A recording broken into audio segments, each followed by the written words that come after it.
আপনার শরীরে একটা ফুড উঠছে, এই ফুডটার কারণে আপনার মৃত্যু পর্যন্ত হতে পারে। কিভাবে আমি আপনাকে বলতেছি। এই যে আপনার শরীরে একটা ফুড উঠছে, ঘা উঠছে, এখন আপনি কাউকে না কাউকে দেখাইছেন, আপনার আত্মীয় স্বজন, নিজস্ব ছেলে মেয়ে, আপনার ওয়াইফ, আপনার হাজবেন্ড, আপনি যাকে হোক দেখাইছেন, ভালো কথা, আপনি ভালোভাবে দেখাইছেন, কিন্তু সে দেখছে আর দেখাইতেছেন আমার এখানে একটা ফুড উঠছে, দেখো তো দেখো তো এটা কি করা যায়, ব্যথা করতেছে। এই যে আপনি দেখাইছেন, দেখানোর ক্ষেত্রে কি হতে পারে জানেন, এই ফুডটা তার যদি বদনজর লাগে, এই বদনজরের কারণে ঘাটা আর কোনো সময়ের জন্য হয়তো এটা নির্মূল হবে না, আপনার এখান থেকে মৃত্যু পর্যন্ত নিয়ে যেতে পারে। আসসালামু আলাইকুম সম্মানিত ভাই, আপনারা দেখছেন হোসেন মিডিয়া। প্রতিদিনের মতো আজকে একটা বিষয় নিয়ে আপনাদের সামনে উপস্থিত হলাম। তো আজকের বিষয়বস্তু হচ্ছে যে বদনজর। বদনজর সম্পর্কে কোরআন হাদিসে কি আসছে, রাসূল সাল্লাল্লাহু আলাইহি ওয়াসাল্লাম কি বলছেন। তো বদনজর আসলে হলে করণীয় কি, আর বদনজর কি আসলে হয়, বদনজর থেকে কি কি ক্ষতি হতে পারে, এই সম্পর্কে বিস্তারিত আমি আজকে পুরো ভিডিওতে আলোচনা করব। এমনকি হাদিস দ্বারা আপনাদেরকে আমি রেফারেন্স দেব যে আসলে বদনজর সত্য নাকি মিথ্যা। তো ভাই, মূল আলোচনায় যাওয়ার আগে একটি কথা না বললে নয়, যদি আপনি আমার চ্যানেলে নতুন সদস্য হয়ে থাকেন তাহলে অবশ্যই আমার চ্যানেলটাকে সাবস্ক্রাইব করে নোটিফিকেশন অল করে দিবেন, কারণ আমি প্রতিনিয়ত জিন ও জাদুর চিকিৎসা সম্পর্কে একটি করে ভিডিও আপলোড দিয়ে থাকি। তো ভাই চলুন আর বেশি কথা না বলে মূল আলোচনায় যাওয়া যাক। তো ভাই, বদনজর এমন একটা জিনিস, দেখেন আমরা যেটা বর্তমান বাস্তবতা দেখতেছি, বদনজর সম্পর্কে যেটা আমাদের চোখে পড়ে, আমরা যে জিনিসগুলো আমরা আন্দাজ করতে পারি, বদনজর থেকে কি কি ক্ষতি হতে পারে। বদনজর এমন একটা জিনিস, বদনজরকে আমরা খুব একটা গুরুত্ব দেই না সমাজে, এটার জন্য আমরা বিভিন্ন সময় বিভিন্ন রকম বিপদে পড়ে যাই। যেরকম বদনজর থেকে একটা মানুষের মৃত্যু পর্যন্ত হতে পারে। বদনজর থেকে কিভাবে একটা মানুষের মৃত্যু হতে পারে, আমি এক্সাম্পল হিসেবে আপনাকে একটা কথা বলি। সেটা হচ্ছে কি, মনে করেন একটা গাছটাতে প্রতি মাসে প্রচুর ফলন আসতো। মনে করেন আপনার একটা বড়ই গাছ আছে, বা একটা আমের গাছ আছে, বা একটা ফলের গাছ আছে, খুব সুন্দর ফল আসে বা সুস্বাদু ফল। দেখা যাচ্ছে যে ওই গাছটাতে প্রায় সময় প্রতি বছরে ভালো ফল আসে। এখন আপনারা সবাই ওই গাছের ফলটা খান। এমন সময় কেউ কোনো একজন ব্যক্তি আপনার বাসায় বেড়াইতে আসছে, বা কোনো একজন ভিক্ষুক আসছে, বা পাড়া প্রতিবেশী কেউ একজন আসছে আপনার বাসায়, আসে আপনার গাছের ফলটার দিকে তাকায় বলতেছে যে এই ফলটা তো ভালো গাছের ফলটা, বা আপনি একটা ফল তাকে খাইতে দিছেন, সে প্রশংসা করলো খুবই, গাছটারও সে প্রশংসা করলো, গাছটা তো সেরকম খুব ভালো, সে প্রশংসা করলো, কিন্তু এখন সে প্রশংসার ভিতরে সে গাছটার দিকে নজর দিছে। এইটার কারণে দেখেন আপনার কি হয়, এটা পরবর্তী কথা শুনুন। আপনি ফলটা থেকে খাইতে দিচ্ছেন, সে খেয়েছে, খাওয়ার পরে সে প্রশংসা করছে, সবকিছুই ঠিক আছে, এটা নেগেটিভ নেওয়ার কোনো প্রশ্নই আসে না, কিন্তু তার যে একটা নজর, বদনজর যেটাকে বলে, এই নজরটার কারণে এমন একটা অবস্থা হয়ে যাচ্ছে, আস্তে আস্তে পরবর্তী বছর আস্তে আস্তে দেখতেছেন গাছটা আস্তে আস্তে শুকিয়ে যাচ্ছে। গাছটা আস্তে আস্তে কি হচ্ছে, শুকিয়ে যাচ্ছে, পাতাগুলো ঝরে পড়তেছে, এমনকি আস্তে আস্তে আস্তে গাছটা মারা যাচ্ছে। কিন্তু পরবর্তীতে ট্রিটমেন্ট নেওয়ার ফলেও, আর আপনি ট্রিটমেন্ট খুব একটা নেওয়ার ফলেও ওটা কার্যকরী হচ্ছে না, এমনকি শেষ পর্যন্ত গাছটা কেটে ফেলতে হচ্ছে, পরবর্তীতে আর ফল আর ধরে না, শেষ, এ পর্যন্তই শেষ। কেটে দেওয়ার আগেই ফল ধরতেছে না, পরে বাধ্য হয়ে আপনি গাছটা কেটে ফেলে দিলেন, এরকম অনেক আছে। আসুন, এখন আপনি অসুস্থ, বা আপনার শরীরে একটা ফুড উঠছে, এই ফুডটার কারণে আপনার মৃত্যু পর্যন্ত হতে পারে। কিভাবে আমি আপনাকে বলতেছি। এই যে আপনার শরীরে একটা ফুড উঠছে, ঘা উঠছে, এখন আপনি কাউকে না কাউকে দেখাইছেন, আপনার আত্মীয় স্বজন, নিজস্ব ছেলে মেয়ে, আপনার ওয়াইফ, আপনার হাজবেন্ড, আপনি যাকে হোক দেখাইছেন, ভালো কথা, আপনি ভালোভাবে দেখাইছেন, কিন্তু সে দেখছে আর দেখাইতেছেন আমার এখানে একটা ফুড উঠছে, দেখো তো দেখো তো এটা কি করা যায়, ব্যথা করতেছে। এই যে আপনি দেখাইছেন, দেখানোর ক্ষেত্রে কি হতে পারে জানেন, এই ফুডটা তার যদি বদনজর লাগে, এই বদনজরের কারণে ঘাটা আর কোনো সময়ের জন্য হয়তো এটা নির্মূল হবে না, আপনার এখান থেকে মৃত্যু পর্যন্ত নিয়ে যেতে পারে। কিভাবে? সাধারণ ফার্মেসি থেকে ওষুধ খাবেন, সুস্থ হবে না, এরপর আপনাকে কোথায় যেতে হবে, এমবিবিএস ডাক্তার দেখাইতে হবে। এমবিবিএস ডাক্তারের কাছে গেছেন, প্রেসক্রিপশন দিচ্ছে, আপনি সুস্থ হন নাই, এরপর আপনাকে হাসপাতালে ভর্তি হওয়ার পরামর্শ দিছে, হাসপাতালে ভর্তি হইতে বলছে, ডাক্তাররা দেখছে, পর্যবেক্ষণ করছে, করার পরে বলতেছে যে আরো অপারেশন করতে হবে, করতে হবে, সে করতে হবে। ডাক্তার আপনাকে মেডিসিন, অনেকগুলো মেডিসিন দিল, আপনাকে বিভিন্ন রকম ট্রিটমেন্ট তারা চালিয়ে যাচ্ছে, কিন্তু এটা কোনোভাবেই সুস্থ হচ্ছে না। এরপরে আস্তে আস্তে কি হতে যাচ্ছে, ঘাটা বড় হইতেছে। এই যে ঘাটা যখন বড় হওয়া শুরু হবে, তখন আপনার শরীরে একটা পচন ধরা শুরু হবে।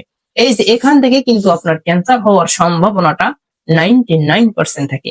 এরপরে ক্যান্সার যদি হয়, তার মানে আপনি মৃত্যু পথের যাত্রী।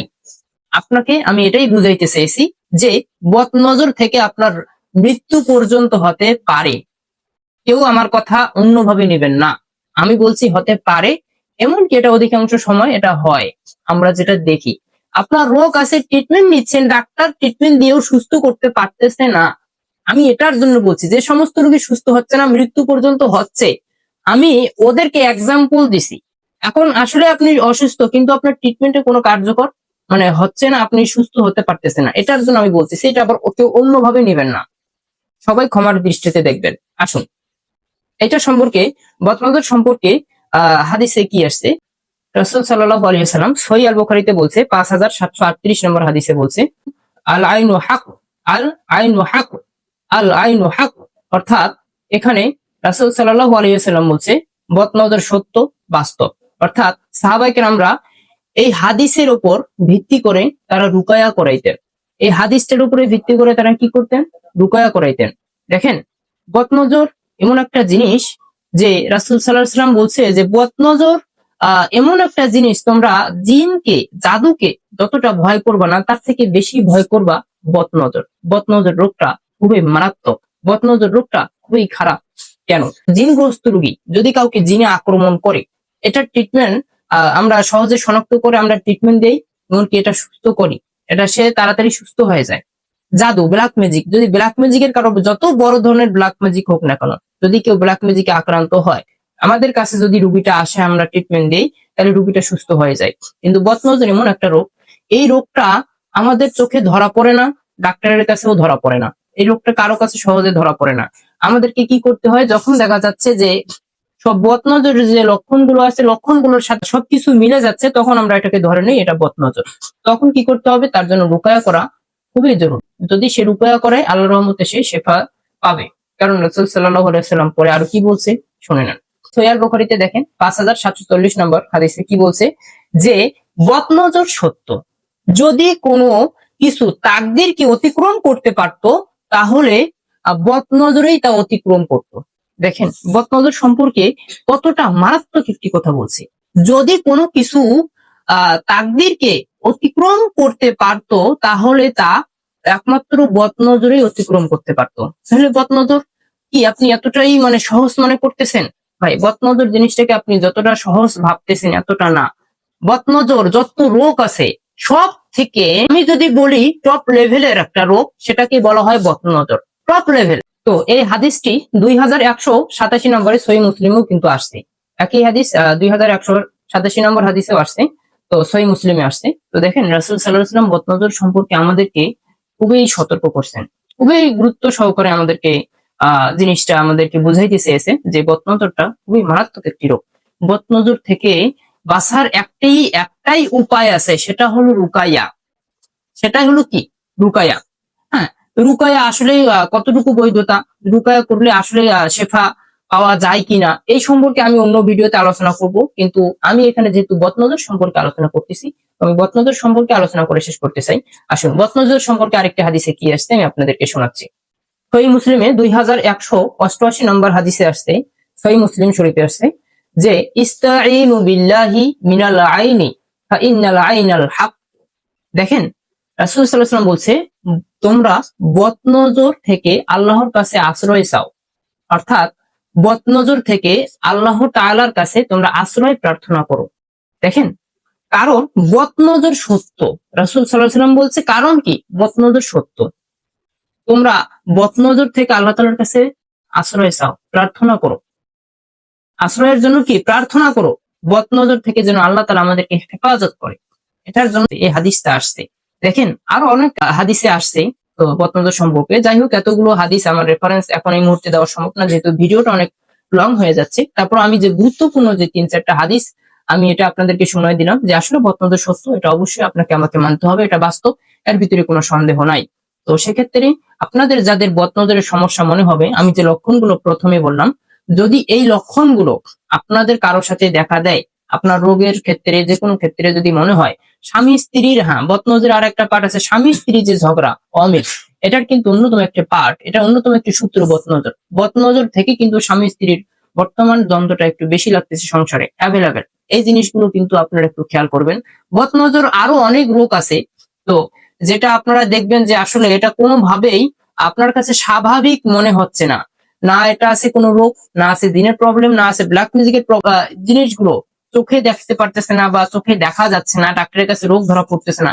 এই সমস্যাগুলো যদি আপনার মনে হয়, তাহলে আপনি এটা মনে করবেন এটা বদনজর থেকে হয়েছে। আর এটার জন্য ট্রিটমেন্ট আমাদের কাছেই পাবেন। এটার জন্য ট্রিটমেন্ট নিতে গেলে অবশ্যই এটা রুকায়া সেন্টারে আসতে হবে। তো ঠিক আছে, আপনারা সকলেই ভালো থাকবেন। আমার পুরো ভিডিওতে আলোচনা করলাম যে বিষয় নিয়ে বদনজর সম্পর্কে। আপনারা কতটুকু জানতে পারলেন, আপনাদের কাছে কোন বিষয়টা আপনাদের কাছে ভালো লাগছে, অবশ্যই আমাকে কমেন্ট করে জানাবেন। সকলেই ভালো থাকবেন, সুস্থ থাকবেন। আসসালামু আলাইকুম রহমতুল্লাহ।